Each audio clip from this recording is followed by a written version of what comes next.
CM petition எதுக்கு sir close பண்ணுறீங்க? அப்போ அது என்ன கையெழுத்து சம்மன் வந்திருக்கு, எனக்கு சம்மன் போட்டு சைன் பண்ணியிருக்கீங்க, அந்த கையெழுத்து தானே போட்டுங்கன்னு சொல்கிறீங்களா?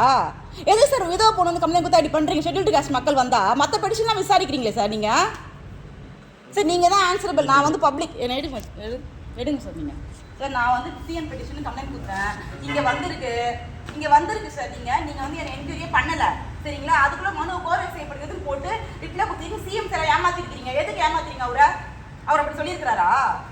நாங்கள் என்ன கேட்டிருக்கோம், பிரியதர்ஷினி மேலே ஆக்ஷன் கேட்டிருக்கோம். அந்த அம்மா வந்தாங்களா? சரி நீங்கள் தான் பதில் சொல்லணும் சார். நாங்கள் மனு கொடுத்துருக்க மனுதாரர் சரி அவங்க மேலே அதிகாரியை கூப்பிட்டுங்க. இப்போ ஒருத்தர் வெளியே போன ரவுடியா இருக்கு, வெளியே நின்றுகிறாரு கலெக்டர்ஸ்ல.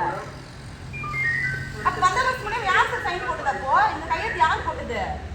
சிஎம் பென்ஷன்ல யார் சார் கையெழுத்து போட்டது? க்ளோஸ் பண்ணுற கோர்வை செய்யப்படுகிறதுன்னு எவ்வளோ நாள் எடுக்குது? நாங்கள் வந்து அது கேட்குறோம். நீங்களும் கேளுங்க, நான் எடுக்கிறேன். நான் எடுக்கிறேன். இப்போ ஏற்கனவே 425 நம்ம மேலே போய் கேஸ் போட்டுக்கிறாங்க பிபிடிஎல் ஆக்டில். திரும்பி எதுக்கு நீ அவங்க கிட்ட பேசுகிற? கம்முன்னு நான் இவங்க கிட்ட தான் மனு கொடுத்தேன், அவர்கிட்ட கொடுக்கல. நான் சிஎம் செல்லில் கொடுத்து அது இங்கே ஃபார்வர்டாக வந்து தொலைஞ்சிருக்குது. நான் இவங்களை தான் கேட்க முடியும். எதுக்கு சார் பெட்டிஷன் க்ளோஸ் பண்ணீங்க? ஆப்போசிட் எல்லாரும் கொடுத்தீங்களா? அதுனா அர்த்தம் தற்காலிகமாக முடிக்கப்படுகிறது, அப்புறம் கோர்வை செய்யப்படுகிறது என்ன சார் அர்த்தம்? அது என்ன அர்த்தம்? அப்போ அது என்ன அர்த்தம்? நீ வாசிச்சிங்களா சார்? நம்ம புத்தகம் செய்யறவங்க போட்டோ எனக்கு வாங்கி தானே வந்திருக்கேன். உங்ககிட்ட அதெல்லாம் அதிகமாக நான் பேசுகிறேன்னா இதெல்லாம் வந்து பண்ணுறேன்னா நான் மனு கொடுத்துருக்கிறேன் கரெக்டுங்களா? எது சார்? நல்ல வேலை ரெக்கார்டு போகும்போதே அப்படி பண்ண சொல்கிறீங்க. ரெக்கார்டு போடுவீங்கன்னா அவ்வளோதான் போல. நான் வந்து இதை எடுத்துகிட்டு போயிட்டா வச்சுட்டா திரும்பி எதனா பண்ணுவீங்க.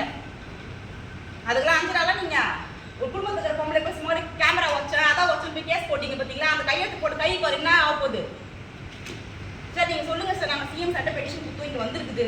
நீங்கள் அதை நாங்கள் சொன்னால் யாரையும் நீங்கள் கூப்பிடல, ஒரே ஒரு லேடி கூப்பிட்டு பேசுனீங்க. நாங்கள் போயிட்டு பார்த்தீங்கன்னா பேசுனீங்கன்னு தெரியல.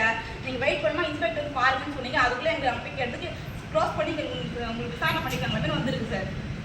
நாங்கள் யார் சார் கேட்கணும்? இப்போ யார் சார் கேட்கணும்? அப்போ எதுக்கு நீங்கள் க்ளோஸ் பண்ணீங்க?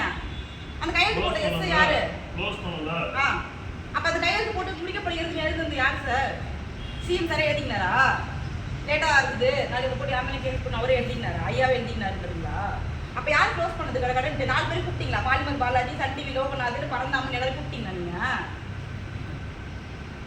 யாருமே கூப்பிடவே மாட்டீங்க. அவங்க அதர் கேஸ்ட் சார். நீங்கள் பதில் சொன்னால் நான் போயிடுவேன், எனக்கு வேலை இருக்குது. இந்த மாதிரி பப்ளிக் வந்து நிற்கிறோம். என்னங்க சார்? ரெக்கார்ட் அப்போ அது என்ன அர்த்தம்? வாசிக்கிட்டுமா இப்போ வாங்கி? நீங்க தானே வாசிக்கிறீங்க. தற்போது முடிக்கப்படுகிறது ஐயா. இதன் கீழே ஒரு வார்த்தை என்ன போட்டிருக்கீங்க தெரியுமா? கோர்வை செய்யப்படுகிறதுன்னு போட்டிருக்கீங்க. கோர்வைனா என்னது?